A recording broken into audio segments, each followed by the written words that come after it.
Assalamualaikum warahmatullahi wabarakatuh.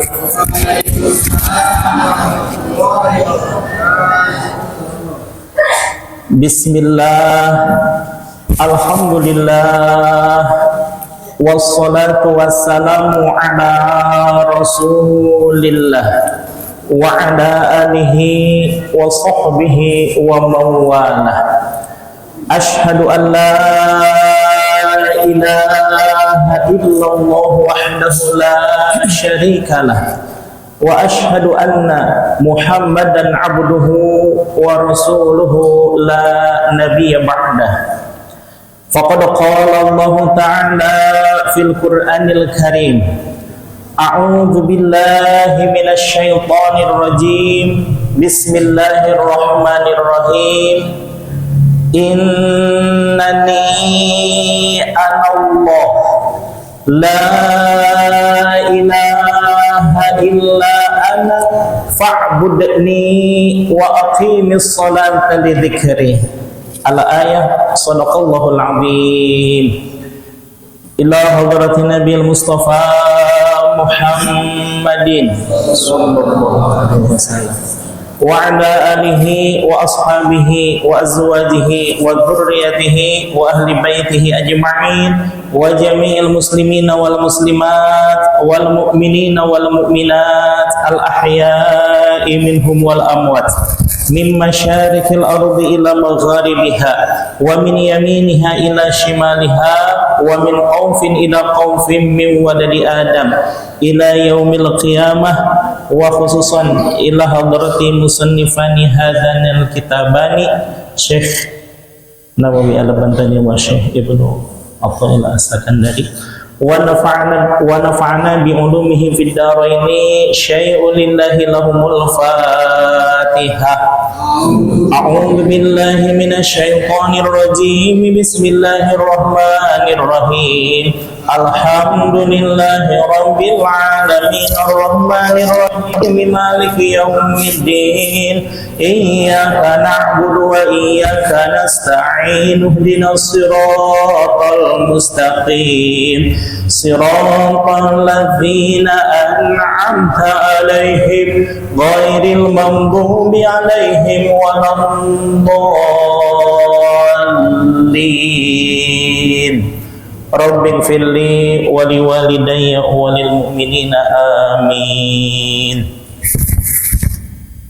Hadratil kiram, para sesepuh, para masyayikh, para tokoh masyarakat, para hujjaj, para muallimin, para hafizin, para pecinta kesucian jiwa, para pecinta pengajian, bapak-bapak, ibu-ibu, hadirin jamaah sekalian yang saya hormati dan Allah muliakan.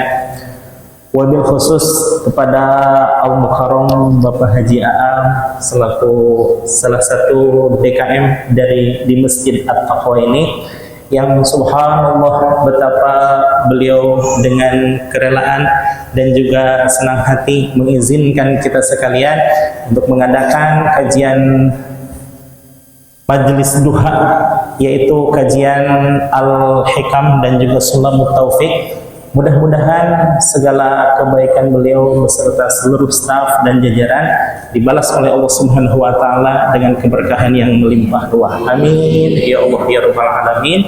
Pun pula kepada kita sekalian yang senantiasa hadir, senantiasa berusaha untuk mengkaji dan mengamalkan apa yang termaktub di dalam Al-Hikam dan Sulamut Taufik ini. Mudah-mudahan senantiasa Allah berkahkan, Allah limpahkan keistiqomahan dan juga keikhlasan pada hati kita masing-masing, sehingga kita betul-betul menjadi pribadi-pribadi yang senantiasa ikhlas karena Allah. Amin ya Allah ya rabbal alamin.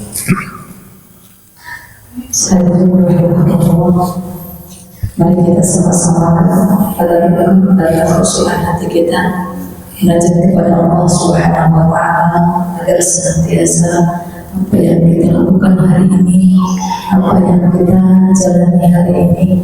Mudah-mudahan Allah senantiasa memberikan limpahan ridho dan rahmat kepada kita semuanya. Kita luruskan niat kita, luruskan hati kita, senantiasa untuk mendapatkan ridho dan rahmat Allah Subhanahu wa Ta'ala. Bismillahirrahmanirrahim. Bismillahirrahmanirrahim.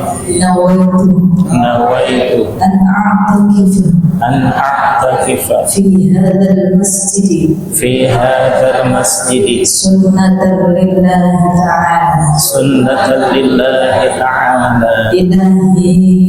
Ilahi Anta maqsudi anta maqsudi wa ridhaka matlubi. warḍaka matlubi. A'tini A'tini mahabbataka mahabbataka wa ma'rifataka. wa ma'rifataka. Al-Fatihah. A'udzu billahi minasyaitonir rajim. Bismillahirrahmanirrahim. Alhamdulillahi rabbil alamin. Arrahmanir rahim. Maliki yaumiddin. Iyyaka na'budu wa iyyaka nasta'in. Ihdinas siratal mustaqim. Siratal ladzina an'amta 'alaihim ghairil maghdubi 'alaihim waladdallin. Amin. Lalu kami aturkan banyak terima kasih kepada Sohibul Wilayah, yaitu Ibu ini beserta suami yang alhamdulillah pastinya dengan izin beliau kita bisa bersama-sama di sini. Mudah-mudahan pemerintahannya Allah jadikan pemerintahan yang mendapatkan ridho dan rahmatnya Allah Subhanahu wa Ta'ala. Amin. Sehingga pastinya mudah-mudahan kita pun mendapatkan keberkahan dari pemerintahannya. Amin. Hadirin rahimakumullah. Hari ini masuk di tanggal 1 bulan Rajab. Sebelum kita mulai, mari kita sama-sama mengajar kepada Allah Subhanahu wa Ta'ala. Mudah-mudahan di bulan Rajab ini ya Allah limpahkan keberkahan, kemudahan serta pastinya ridho dan rahmatnya Allah Subhanahu wa Ta'ala. Amin ya Allah ya Rabbal alamin. Allahumma barik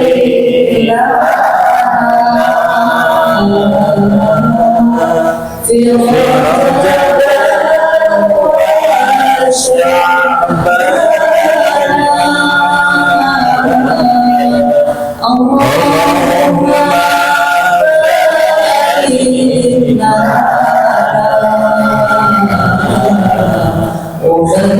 lana wa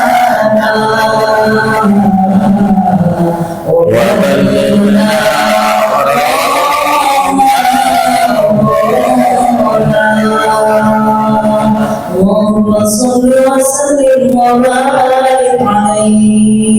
Mugi Gusti ngaberkahan dina Rajab sareng Sya'ban. Mugi Gusti ngadugikeun urang sadaya kana Ramadan.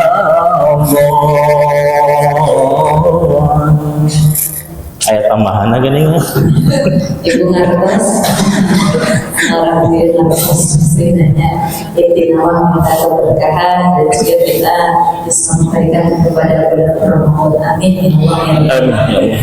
Hadirin rahimahullah, mungkin sedikit kita mengulas dulu terkait Rajab ini ya, karena Rajab itu adalah ketika 3 bulan ini, Rajab adalah awal keberkahan ya. Saat tadi kita 3 bulan kita meminta doa kepada Allah agar mendapatkan keberkahan. Tidak semata-mata para ulama membuat doa 3 bulan berturut-turut pasti ada yang istimewa, betul? Pastinya ketika diri kita di bulan Rajab ini ya, maka kalau diibaratkan, para ulama mengatakan ketika Ramadan ini adalah ibaratnya saat bulan menanam. Ketika kita mau panen, kira-kira harus ada yang ditanam tidak? Ada ya. Jadi ketika diri kita Ramadan itu adalah ibaratnya memanennya. Makanya di situ berlipat ganda pahala, berlipat kebaikan dan lain sebagainya. Maka saat Ramadan adalah orang berlomba-lomba memanen. Tapi ketika orang yang memanen dengan tanpa menanam, tanpa memupuk, maka tidak akan maksimal untuk memanennya, betul? Karena kebanyakan kita lihat dalam Ramadan, ketika Ramadan hari pertama itu penuh seluruh masjid. Pasti itu ngeblur semuanya, seluruh masjid. Kenapa? Karena semangat akan memanen. Tetapi karena tidak merasa menanam, 1 pekan sudah mulai berlalu, itu sudah mulai mengalami kemajuan apa barisannya. Maka di sini kenapa? Karena tidak merasa menanam. Kalau orang yang menanam pasti akan merasa sayang. Kenapa? Ini saya sudah capek, saya sudah berusaha menanam, saya sudah merawat, maka saya tidak akan biarkan begitu saja Ramadan berlalu dengan keistimewaan yang luar biasa. Maka saat Ramadan ini adalah saat diri kita menanam. Ketika kita tanam apa yang akan kita petik di bulan Ramadan, maka salah satunya adalah kebaikan-kebaikan yang harus kita siapkan. Di antaranya, ketika malam 1 Rajab, orang banyak yang melaksanakan doa bersama. Ada juga yang melaksanakan sholat Rajab. Ya, maka alhamdulillah ini adalah ibaratnya kita persiapan Ramadan. Kira-kira kita sholat berapa rakaat dalam 1 bulan? Halo, belum terhitung katanya. Taruhlah kita ambil yang sedikit 11 rakaat, ya ambil yang 11 kali 30 sudah berapa? 330 ya, 330 rakaat. Ini paling sedikit. Makanya ketika kita ambil yang paling sedikit 330, ketika kita Rajab, para ulama bahkan dalam Syekh Abdul Qadir mengatakan dan juga disampaikan oleh Syekh Abdul Sohibul Wafatajul Arifin, maka di sini dalam bulan Rajab dan dari berbagai kitab kumpulan kita, maka ketika bulan Rajab dilaksanakan sholat 10 rakaat di malam pertama bulan Rajab. Ya, 10 rakaat. Ketika malam Jumat pertamanya 12 rakaat. Ketika malam pertengahan di bulan Rajab 10 rakaat. Malam terakhir di bulan Rajab 10 rakaat. Jadi jumlah 42. 10, 12, 10, 42 rakaat. Ada lagi dalam bulan Syakban lagi. Kenapa? Karena Syakban saatnya memupuk. Kita tanam apa yang kita tanam, salah satunya karena apa? Karena di bulan Ramadan kan yang kita banyak laksanakan adalah sholat selain puasa yang wajib, itu kita melaksanakan sholat sunnah tarawih. Maka di sini tanam lagi, yang tanam kita dari awal di bulan Rajab yang tadi sholat Rajab yang 42 rakaat. Ketika sholat nisfu Sya'ban di bulan pertengahan Sya'ban, maka melaksanakan sholatul khair, ya, sholat yang baik, yaitu Syekh Abdul Qadir ada yang melaksanakannya 100 rakaat, Imam Ghazali melaksanakannya 10 rakaat, maka boleh kita ambil yang mana saja, ya, atau baca Yasin saja. Namun kenapa kita kebanyakan melaksanakan sholat, termasuk kami ya di sekolah, kami melaksanakan sholat berkhair sebanyak 100 rakaat. Kenapa? Tadi yang dari 42 kita harus tambahin, karena namanya juga memupuk, ya, memupuk di bulan Sya'ban, maka kita tambahin pakainya yang 100 rakaat. Syekh Abdul Qadir yang melaksanakannya, maka kita ikuti Syekh Abdul Qadir dengan 100 rakaat pembacaan Al-Ikhlasnya, setiap rakaatnya 10 kali Al-Ikhlas, ya. Nah, maka 42 100. Maka ketika kita Ramadan, kita menghadapi Ramadan tadi berapa? 330 paling sedikit, maka kita akan sayang kalau makan yang 330 itu. Jangankan yang 330, bahkan kita yang 23 pun insya Allah kita akan laksanakan. Kenapa? Karena Ramadan adalah saat yang berkali lipat kebaikan, berlipat ganda kebaikan, dan bahkan di situ ada malam 1000 bulan, yaitu Lailatul. Yang paling beruntung saya setiap hari sudah bersama pada Lailatul Qadar, saya setiap malam juga, ya. Alhamdulillah beruntung sekali gitu, ya. Makanya ibu-ibu hanya sebulan sekali melakukan Lailatul Qadarnya, ya. Maka di sini terbentur ya maka alhamdulillah, ya, kita di sini kita akan berharapkan tadi malam yang begitu istimewa. Insya Allah kita akan terus setiap harinya cari lagi.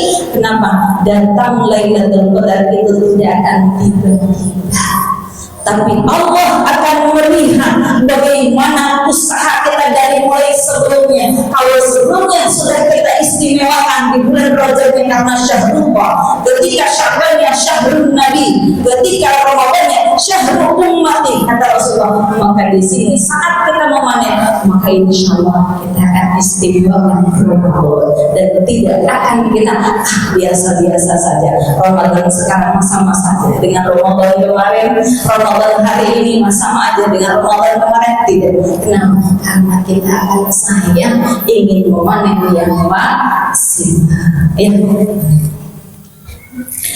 Bapak Ibu hadirin jamaah sekalian, tadi kita mendengar pemaparan dari Umi betapa dahsyatnya peningkatan ibadah, betul? Dari mulai bulan Rajab 42 rakaat salat sunnahnya.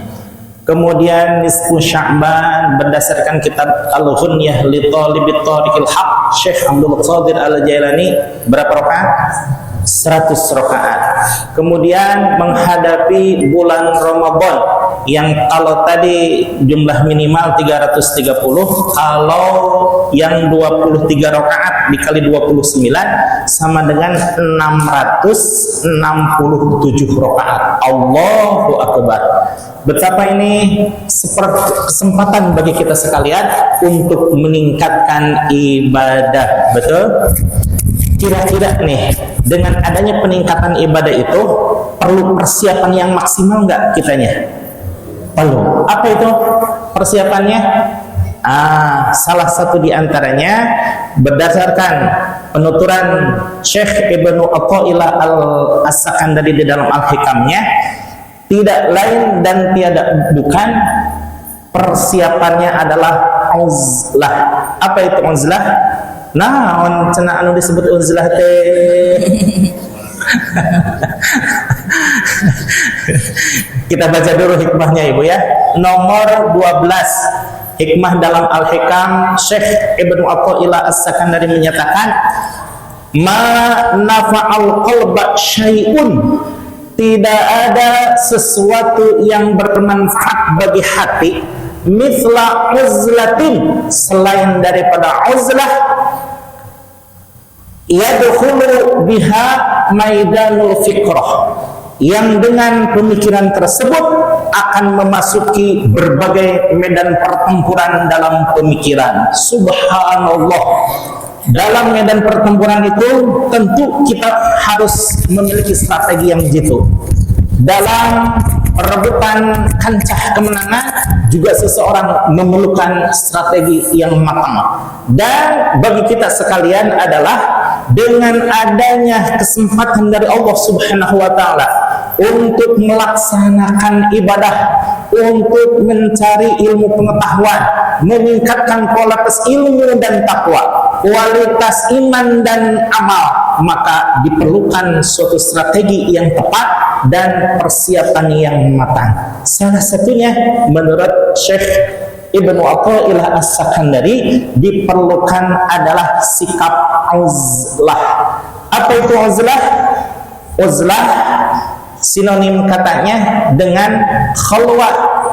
Apa itu khalwat? What is the meaning khalwat? Naon anu disebut khalwat teh? Tadi uzlah nggak ada yang jawab. Khalwat nggak ada yang jawab. Kalau nggak ada yang jawab saya jawab aja sendirian. Uzlah atau khalwat dalam artian sederhananya adalah menyendiri, jauh dari keramaian, jauh dari hiruk pikuk manusia pada umumnya, namun kita hanya bersendiri dengan Allah Subhanahu wa Ta'ala. Apa maksudnya uzlah? Uzlah adalah untuk persiapan pemikiran kita, persiapan qalbu kita, persiapan amaliyah kita hanya dikhususkan untuk Allah Subhanahu wa Ta'ala. Banyak yang berpikiran uzlah itu menghindari diri dari perbuatan maksiat secara umum. Pernah sering mendengar ibu, badai ka mana cenah bapak? Badai belajar uzlah tuh. Nya kamu naon kitu bapak? Uzlah teh saya mah biar terhindar dari maksiat. Boleh saya perbaiki kalimatnya? Menurut guru saya, jangan berpikiran orang-orang bermaksiat bahwa saya harus terhindar. Justru dibalik sekarang pemikirannya supaya kita beruzlah, kita berkhalwat supaya orang tidak ada berkesempatan untuk berbuat maksiat karena kehadiran kita.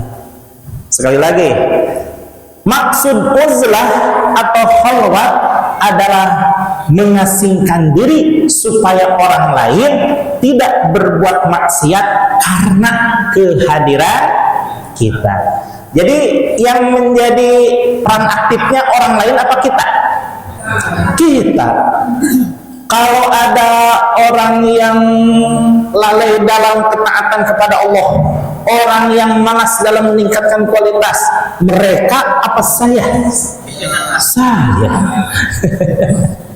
Kalau ada orang yang malas dalam berbuat kebaikan kepada Allah, malas dalam meningkatkan kualitas ilmu, kualitas ibadah, kualitas amal perbuatan, dia apa saya? Kok saya semuanya ini?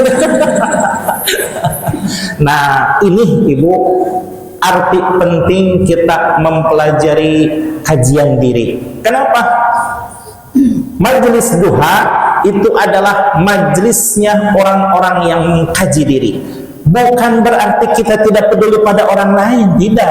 Tapi kita mengamalkan introspeksi diri. Coba ibu, kalau orang yang menyalahkan, sikap telunjuknya bagaimana? Coba bagaimana? Begini kan? Begini ya? Maaf, bukan ini berarti kode-kodean, bukan. Begini ya? Kamu salah, kamu begini, kamu begitu, betul? Nih, yang satu menunjuk kepada orang, yang satu pertengahan, yang tiga kemana ini? Ke diri sendiri. Berarti dalam introspeksi banyak ke orang lain apa banyak ke diri kita? Ke diri kita. Lebih baik memperhatikan diri dan keluarga atau lebih baik mengkepoin orang lain? Ibu hadirin jemaah sekalian, kita belajar mengkaji tasawuf. Salah satu dari min jumlatil ulama ilmu tasawufin, para ulama ahli tasawuf, salah satu pembesarnya adalah siapa yang tadi disebutkan? Syekh Abdul Qadir, bukan Abdul Qadir. Syekh Abdul Qadir Al-Jailani. Di dalam kitab Syekh Abdul Qadir Al-Jailani yang ini merupakan masterpiece karya beliau, yaitu Tafsir Al-Jailani, bukan Tafsir Jalalain ya, Al-Jailani, nisbah kepada kampung beliau yaitu Jailan di negeri Iran. Maka saya teringat ketika tahun 2011 saya bersama kawan-kawan datang ke Sukabumi, yaitu Pangresa Kiai Haji Zezen Bazul Ashab. Karena beliau ketua MUI, karena beliau pembina berbagai macam pondok pesantren, kemudian soallah kami kepada beliau. Yang 6 orang itu minta ijazah amalan ini, amalan itu, amalan itu, dan lain sebagainya. Saya mendiam aja. Pas ditanya sama beliau, bade naon bager ka dieu? Orang Sunda kan ya. Mau apa nak ke sini katanya? Ah, tidak Pak Kiai, saya hanya mohon keberkahan, ingin diijazahkan Tafsir Al-Jailani. Wah, beliau kelihatan senang banget. Maka ajaztukum, kata beliau, qabil tu ya Kiai, saya ijazahkan kamu Tafsir Al-Jailani yang 5 jilid ini, dan saya terima Pak Kiai. Ada satu kelebihan Tafsir Jalalain di samping dibanding dengan tafsir-tafsir yang lainnya. Mohon maaf, Tafsir Jailani dibanding dengan tafsir-tafsir yang lainnya, dengan tetap menaruh hormat kepada para ulama-ulama mufassirin, saya tafaulan dan tabarukan kepada Tuan Syekh Abdul Qadir Al-Jailani di dalam menafsirkan surah Al-Fatihah ayat yang ke-7. Apa itu bunyinya? Ghairil maghdubi 'alaihim waladdallin. Apa bunyinya? Shiratal ladzina an'amta 'alaihim. Hitung dulu, hiji, dua, tilu, empat. Shiratal ladzina an'amta 'alaihim. An'amta 'alaihim yaitu jalan orang-orang yang telah Engkau beri nikmat padamu, darimu ya Allah. Siapa orang-orang yang telah diberi nikmat oleh Allah? Pertama, al-anbiya wal mursalin. Yang kedua, wasiddiqin, orang-orang yang menepati pada jalan yang benar. Yang kedua, tiga, wasyuhada, orang-orang yang mati syahid di jalan Allah. Yang ketiga, yang keempat, wassolihin, orang-orang yang soleh semuanya. Dan ada tambahannya, bagi lil mu'minina wal mu'minat, seluruh kaum muslimin wal muslimat wal mu'minina wal mu'minat. Yang di situ sama saja, cuma ada kelebihannya Ibu. Lanjutannya apa? Ghairil alaihim. Lihat di tafsir-tafsir yang lainnya atau terjemahan Depak dengan bahasa Indonesia, yaitu terjemahannya bukan jalan orang-orang yang Engkau murkai, dan bukan pula jalan orang-orang yang tersesat. Siapa itu orang yang dimurkai Allah dan orang yang disesatkan oleh Allah?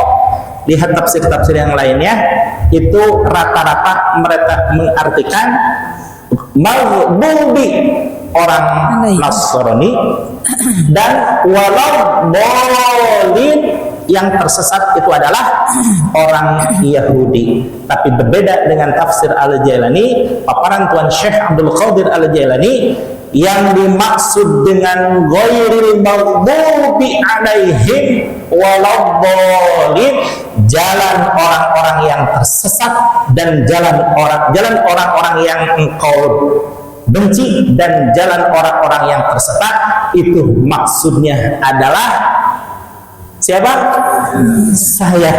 Sayalah orang yang dibenci oleh Allah Subhanahu wa taala karena lalai dalam melaksanakan ketaatan.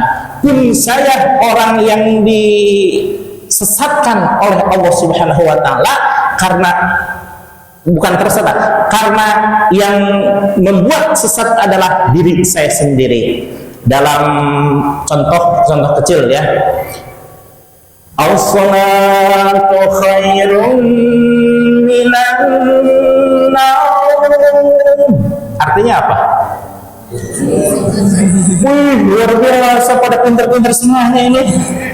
Salat lebih baik daripada tidur, tapi saya mengartikan as-salatu khairum minan naum. Salat gentenan naum. Pasti yang tersesat dan yang dimurkai oleh Allah adalah saya. Jadi kalau kita mengkaji ilmu-ilmu tasawuf, kajiannya menyasar kepada saya.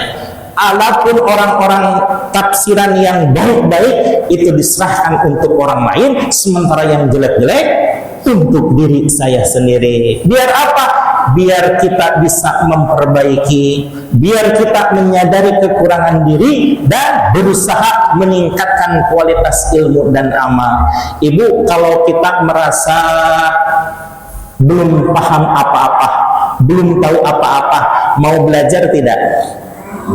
Beda kalau dengan seorang profesor yang tahu segalanya dan semuanya sudah ada di kepala. Kira-kira mau nggak ngaji endepok kayak begini? Maka inilah orang-orang yang subhanallah betapa sangat cinta pada kesucian jiwa, cinta pada peningkatan kualitas ilmu dan amal. Ini adalah mudah-mudahan kita semuanya dicintai dan diridhoi oleh Allah Subhanahu wa taala. Amin ya Allah ya rabbal alamin. Mangga Ibu. Hadirin rahimakumullah. Maka kalau kita lihat tadi, semuanya adalah senantiasa penilaian itu kepada diri kita sendiri, bukan untuk bagaimana orang lain, namun bagaimana diri kita berbuat baik kepada orang lain. Terkadang mata ini suka tertutup, ya, ketika bukan matanya yang tertutup, namun hati kita yang tertutup, ya. Karena kalau mata ini cepat tutup responnya, namun hati ini terkadang sulit untuk terbuka. Kalau kata Allah dalam surah Al-Isra, ya, maka dinyatakan dalam kaidahnya Bang Hajar, yang buta mata hatinya, yang tuli kesombongannya, ya kan? Jadi ketika yang ada saingan sama ya, alhamdulillah mereka akhirnya macamnya. Ya, maka masya Allah itu senantiasa ketika diri kita, ketika orang yang sangat bahaya, ketika orang yang sangat celaka, itu adalah bukan yang buta matanya, namun yang buta mata hatinya. Terkadang kita sulit menilai baik orang lain, terkadang kita sulit untuk menilai diri kita sendiri. Namun maka diri kita mudah-mudahan dengan uzlah ini, dengan mempersiapkan diri kita, mengasingkan diri kita, bukan berarti mengasingkan dari keramaian, namun diri kita berusaha mempersiapkan diri kita untuk senantiasa bersama Allah Subhanahu wa taala. Bukan berarti jasadnya yang kita jauh dari orang lain, namun qalbu kita lah yang terus senantiasa bersama Allah Subhanahu wa taala. Karena terkadang mungkin mata ini yang butuh penilaian, menilai orang lain.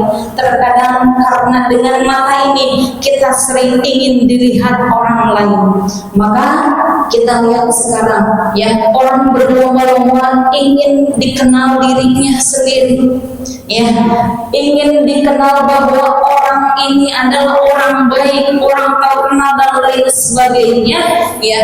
Mungkin kita yang biasa, yang di bawah, siapa sih yang akan kenal kita, betul? Ya, jadi diri kita mungkin kalau orang yang sudah dikenal, oh iya dia mau benar kenal. Tapi yang paling utama bukan bagaimana orang itu terkenal di dunia, namun bagaimana orang itu ketika nanti di akhirat Allah kenal tidak sama kita. Masalah orang lain kenal atau tidak sama kita, masalah. Ya, kita sekarang saya nggak tahu saya padahal ahli pengajian. Hati-hati ya, jangan bilang seperti itu. Tidak ada lagi begitu. Saya nggak tahu padahal saya sering. Kadang mungkin ya ibu-ibu mungkin Umi nggak tahu padahal saya sering datang ke majelis taklim ya. Tapi Umi kok nggak kenal saya. Nggak usah hiraukan kita manusia makhluk manusia. Tempat salah dan tempat lupa. Kadang saya juga sering begitu. Umi kenal sama saya kenal. Padahal saya lupa gitu siapa dari mana gitu. Kenal manusia.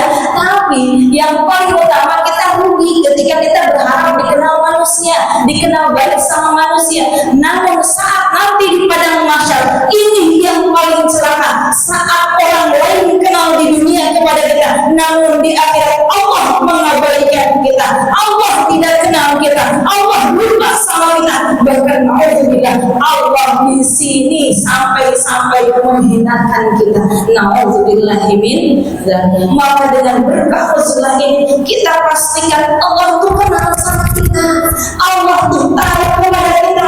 Walaupun mungkin amalan kita sedikit, secuil tidak ada apa-apanya, namun mudah-mudahan dengan berkah ridhonya Allah kenal kita ketika nanti pada mahsyar. Allah mengenal kita. Masya Allah, ada sahabat Rasulullah SAW. Ini adalah sahabat yang luar biasa. Tidak pernah berjumpa dengan Rasulullah, tidak pernah berjumpa dengan langsung ya dengan Rasulullah. Namun Rasulullah sampai kepada Sayyidina Umar dan Sayyidina Ali, wahai Umar dan Ali, ketika engkau seandainya nanti bertemu dengan seseorang yang mukanya agak warna kulitnya agak kecoklatan, yang dia selalu nunduk matanya dan di sana dia hanya selalu membaca Al-Quran, dan dalam bagian bahu sebelah kanannya ada ciri agak belang, maka di sana engkau mintakan doa kepada beliau karena beliau itu adalah ahli surga. Masya Allah, tidak pernah berjumpa dengan Rasul, tapi Rasul sudah mengatakan itu. Maka Masya Allah, jadi kita tidak usah banyak yang kenal dengan saya nanti aman. Tidak, kenapa? Ini siapa kata para sahabat sampai dengan Sayyidina Umar dan Sayyidina Ali. Ini kan beliau ini adalah orang istimewa ya, orang istimewa sahabat Rasul dan sudah dijamin surga, tetapi masih minta didoakan, suruh Rasulullah minta didoakan kepada seseorang itu. Ternyata beliau itu adalah Uwais al-Qarni. Ya, beliau saking hormat dan takdirnya kepada kedua orang tuanya, pada ibunya terkhusus, beliau ini selalu mempersiapkan apapun kebutuhan orang tuanya. Ketika dia mau jalan, ibunya selalu digendong. Ketika mau makan, ibunya selalu disiapkan. Masya Allah, Uwais al-Qarni ini sampai dicanangkan di ahli surga, padahal orang lain tidak ada yang mengenalnya, namun Allah langsung yang mengangkat derajat beliau. Masya Allah. Maka kita di sini mudah-mudahan rendahkan hati kita, rendahkan diri kita senantiasa, mudah-mudahan Allah mengenal kita, Allah menyayangi kita, Allah melindungi kita. Amin ya Allah ya Rabbal alamin.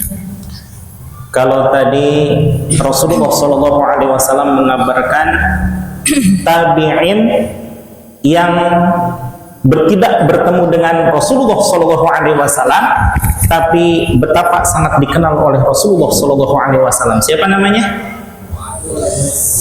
Kalau di dalam istilah Melayu, kalau ada orang yang menceritakan salah satu sahabat, maka balas dengan menceritakan sahabat Rasulullah. Betul?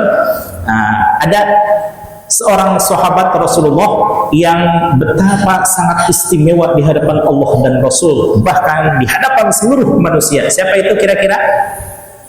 Sayyidina, betul. Belum ada yang jawab ya. Sayyidina Abu Bakar As-Siddiq. Kenapa Sayyidina Abu Bakar As-Siddiq istimewa? Karena pertama diceritakan keistimewaan sahabat Abu Bakar oleh Rasulullah SAW. Kata Rasulullah, "Ma sabballahu syai'an fi qalbi." Tidaklah Allah mencurahkan segala sesuatu ke dalam kalbuku illa sababtahu fi sadri Abi Bakrin, kecuali aku melimpahkan pula ke dalam dadanya sahabat Abu Bakar. Dengan begitu, kebayang nggak keistimewaan sahabat Abu Bakar? Kebayang banget gitu ya. Bahkan kata Rasulullah Shallallahu Alaihi Wasallam, "Lau zina, seandainya ditimbang imanu Abu Bakrin, keimanan sahabat Abu Bakar, ma'af faqolaini." Subhanallah, faqolaini itu apa? Sakolaini, dua golongan, yakni golongan jin dan manusia, ghairul anbiya'i wal mursalin, selain para nabi dan para rasul, karena itu mah sudah bukan timbangan lagi, karena itu memiliki keistimewaan yang sangat luar biasa. Ini mah ditimbang dengan seluruh manusia dari zaman Nabi Adam alaihissalam sampai akhir zaman, seluruh manusia dan seluruh jin ditimbang dengan keimanan sahabat Abu Bakar, maka la rojaha imanu Abi Bakrin, tetap akan lebih unggul keimanan sahabat Abu Bakar. Ibu tahu nggak rahasianya? Kenapa sahabat Abu Bakar bisa unggul seperti itu? Bukan hanya dibandingkan dengan para sahabat, bahkan seluruh manusia tetap unggul keimanannya sahabat Abu Bakar. Tahu rahasianya? Pengen tahu nggak? Pengen tahu aja atau pengen tahu banget? Cius nih, cius. Oke lah kalau begitu. Ini ibu sama, saya pun mengalami kepenasaran sama dengan ibu. Ketika saya SD, saya SMP, sanawiyah, aliyah, saya betapa cemas dan bertanya-tanya, kenapa sahabat Abu Bakar unggul dibanding dengan sahabat-sahabat yang lainnya, bahkan seluruh manusia? Ternyata subhanallah, jawabannya ada di dalam kitab Ihya Ulumuddin Syekh Imam Al-Ghazali, dan ditukilah langsung oleh Syekh Ahmad Shahibul Wafatajul Arifin di dalam Miftahus Sudurnya. Apa itu? Hanya satu kalimat ibu, di dalam hadis Rasulullah SAW menyatakan, an Abi Hurairah radhiyallahu anhu, diterima dari sahabat Abu Hurairah radhiyallahu an, sami'tu wa hafaztu anna Rasulullah sallallahu alaihi wasallam yaqul, bahwasannya aku mendengar dan menghafalkan dari Nabi Muhammad sallallahu alaihi wasallam bahwa beliau bersabda, ma faddalakum Abu Bakrin, tidaklah sahabat Abu Bakar mengungguli engkau sekalian wahai para sahabat. Laisa bikasrati sholatin wala bikasrati shaumin, bukan karena beliau banyak sholatnya, bukan karena beliau banyak saumnya. Dalam artian saumnya sahabat Abu Bakar sama saja dengan sahabat yang lainnya, sholatnya Sayyidina Abu Bakar sama saja dengan sahabat Abu Bakar, sahabat yang lainnya. Bal bi syai'in waqara fi qalbihi, tetapi ada satu yang membuat sahabat Abu Bakar menjadi unggul, yaitu ada yang menetap di kolbunya. Ada apa katanya? Ada yang menetap di kolbunya. Siapa itu yang menetapkan? Rasulullah. Siapa itu yang meletakkan sesuatu di dalam kolbunya? Siapa? Rasulullah. Ibu tahu nggak apa yang satu itu? Masa nggak tahu? Yang satu itu adalah talqinuz zikri. Apa ibu? Talqinuz zikri. Sahabat Abu Bakar memiliki keunggulan keimanan kepada Allah Subhanahu wa taala dibandingkan dengan manusia dan jin seluruhnya, karena beliau sudah memiliki talqin zikir yang ditalqinkan langsung oleh Rasulullah sallallahu alaihi wasallam. Dengan talqin zikir ini insyaallah kita bisa menghadapi kesempatan beribadah selama Rajab, Sya'ban dan Ramadan, dan juga meningkatkan kualitas iman dan takwa, dan juga kita senantiasa menghindari diri dari perbuatan maksiat. Semuanya sudah ada, semuanya talqin? Sudah belum? Alhamdulillah. Yang sudah ada, nah coba rasakan dalam hati kita. Latifatul qalbi ini, mohon maaf ya, dua jari di bawah susu kiri, dua jari, rasakan di sini. Sebelah kiri, dua jarinya tek di sini, udah. Di sini tempat kita berkhofi, berzikir khofi, nunduk sebelah kiri, kemudian pandangan diarahkan ke sebelah kiri, talaffutul qalbi, dengungkan di situ Allah dalam hati tapi Allah Allah Allah Allah Allah Allah Allah Allah Allah.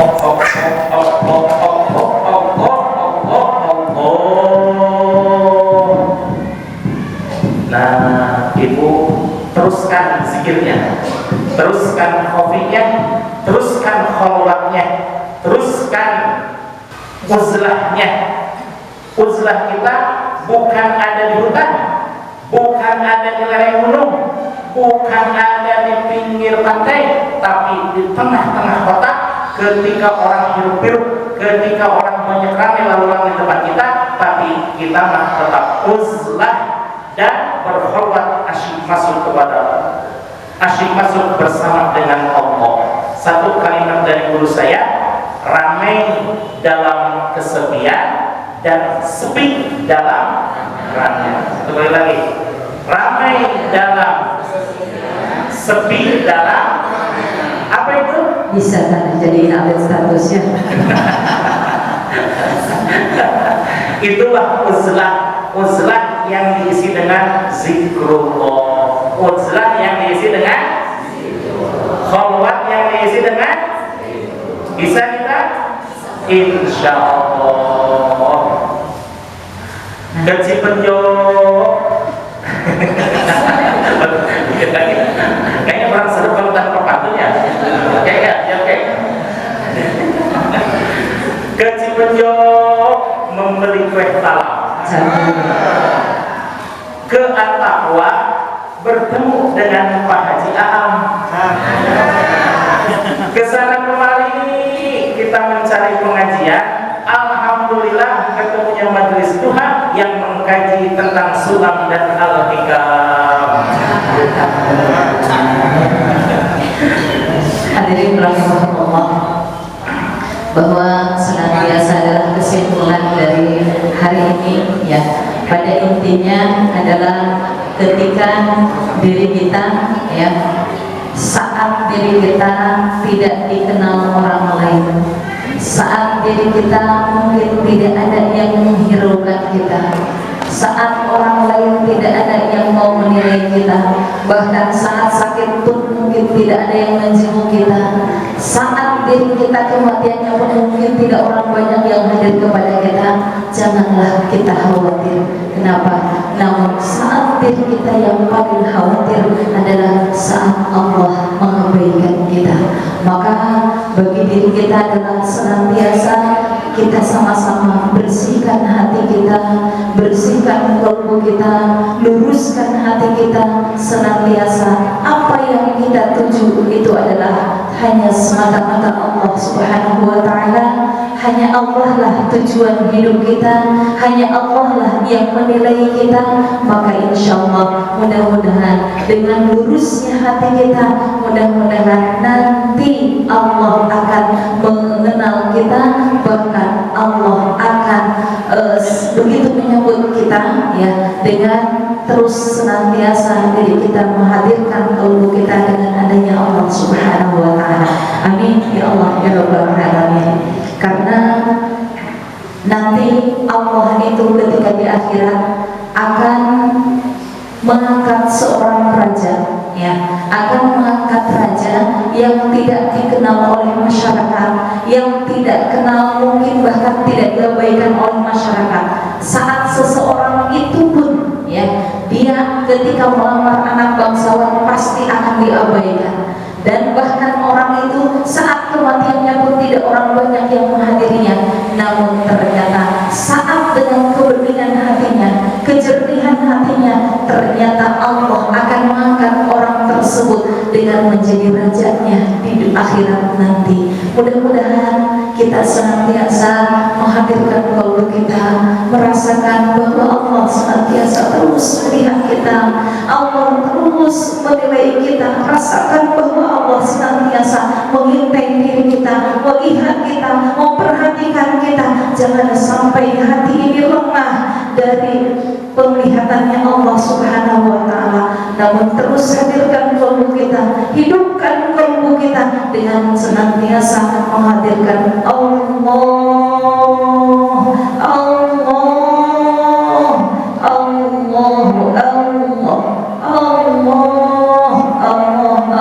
Allah. Terus rasakan bahwa hidupkan kalbu kita senantiasa untuk dikenal oleh Allah Subhanahu wa Ta'ala. Mungkin itu dari kami, ya, kita senantiasa saling mengingatkan wa tawassaw bil haqqi wa tawassaw bis sabr. Mungkin sebelum ditutup sedikit pengumuman, insyaallah kami pun akan melaksanakan ziarah, ya, dan sekaligus makam akbar di Pondok Pesantren Suryalaya. Ini adalah pusatnya guru kami di sana, ya. Kenapa? Karena kami ingin menyambungkan para jamaah kami, ya, untuk menyambungkan kalbu kami dan juga rohani kami, ya, untuk kepada seluruh jamaah yang mungkin sudah mengamalkan amalia ini, ya, dan juga mudah-mudahan ini adalah salah satu untuk keberkahan, ya, dari ilmu yang sudah kita pelajari, amalia yang sudah kita berusaha laksanakan. Maka kami akan melaksanakan ziarah pada tanggal 21 dan 22 Februari, ya, itu jatuh pada hari Rabu dan Kamis, insyaallah, ya. Pelaksanaannya kita dari mulai hari Rabu pada subuh, perjalanannya kita dari mulai ke Cirebon dulu, ya, dari start di Cilengsi kita ke Cirebon.